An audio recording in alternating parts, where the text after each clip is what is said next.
Hello everyone, welcome back to the series of video lecture on the subject English for Skill Enhancement. I am Arif Ahammed. I teach English at the Department of SNH, MLR Institute of Technology. Today I'll be talking about how to describe a person. If you remember in the previous lecture, we have actually covered the topic how to describe a place. Now we are going to see how to describe a person. So what is the overview of today's lecture? What are the aspects that I'm going to cover? The first thing, how to describe a person, and then aspects that need to be included in the description. What are the things that we must include in the description, and how to arrange them in proper order and all. These two things we'll learn from today's lecture. So without further delay, let's go to the main part of the lecture. So name, how do you start the description of a person? The first thing is you need to give a basic details like who is he or she, name and other details of the person. That is the first part, right? So who is he or she? How is he or she related to you? And whether does he or she lives? So first thing is name, and then how he or she is related to you, whether you are relative, whether they have a famous personality that you idolize, whether he or she is your teacher, and then where does he or she live. These are the basic details about the person, name and other details of the person. That is the first part of the description. Fine. Now let's see the next portion. So after that, you can talk about the physical appearances. Now I have observed it from my own experience. I'm saying it might not be applicable in a general manner. What happens whenever I have observed, whenever I have given a task to my students to describe a person, they have always included the abstract feature of the person, like how did they inspire them, why did they idolize them, all those abstract features, the abstract qualities of the person. They tend to miss the physical appearance of that particular person. So this is one important thing that you need to remember. Please do not miss out in this particular aspect. Physical appearance is also a very important details that you need to include. So general to specific details you can talk about. You can talk about height, build, age, facial features, hair, clothes. So you can see the example. She is short, slim woman with long black hair tied in a ponytail. So you can see it is talking about physical features, short, slim, and then long black hair. So you can talk about all those things. You can also talk about the structure of the face, whether it is oval in shape or round. All those things you can talk about. You can talk about the build, whether someone is well built, whether someone is very thin, lean, weak. You can talk about them.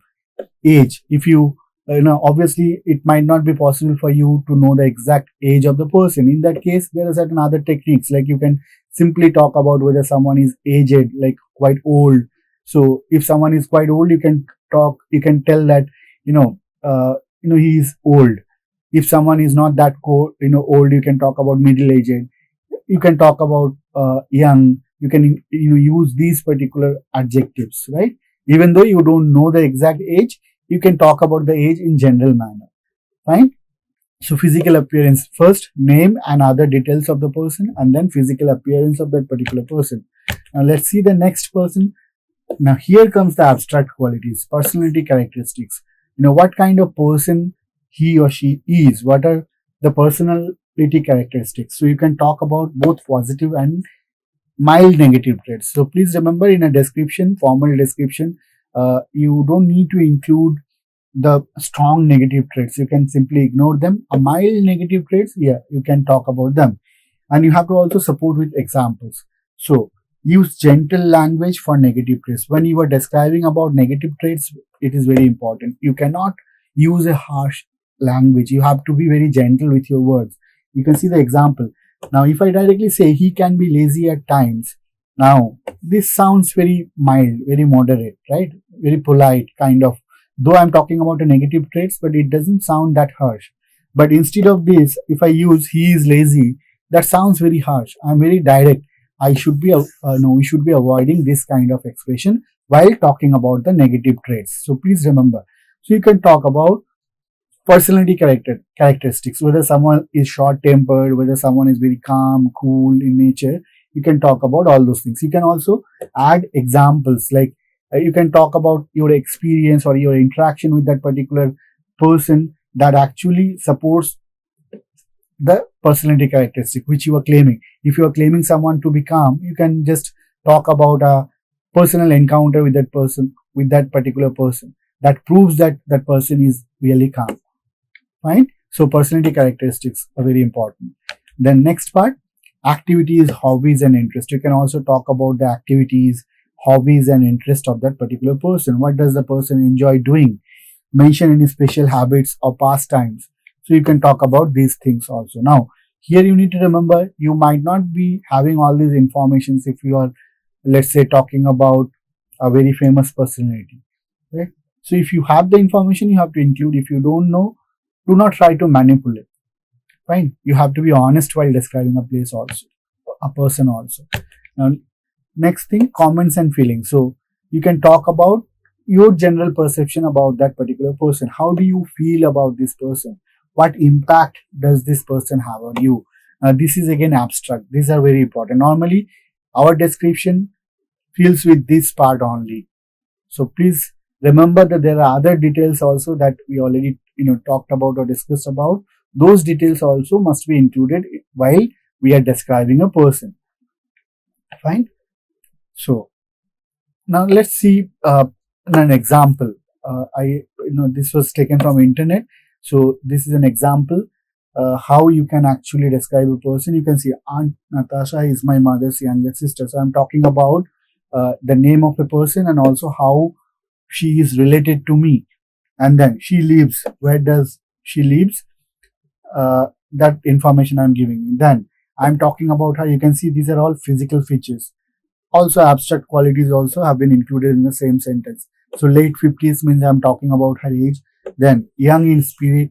How does actually she looks like? She looks like young in spirit. This is abstract quality. With a fair complexion, again, this is physical features. Thick brown hair in a bun and dark brown eyes. So these are all physical features, right? This particular part, young in spirit, is abstract quality. She is kind and always smiling and approachable. So again, these are all what? Personality characteristic. What kind of person she is? She is very kind. She is always smiling and she is also very approachable. Then this particular line talks about the habit. Her habit. She enjoys reading, gardening, and long walks.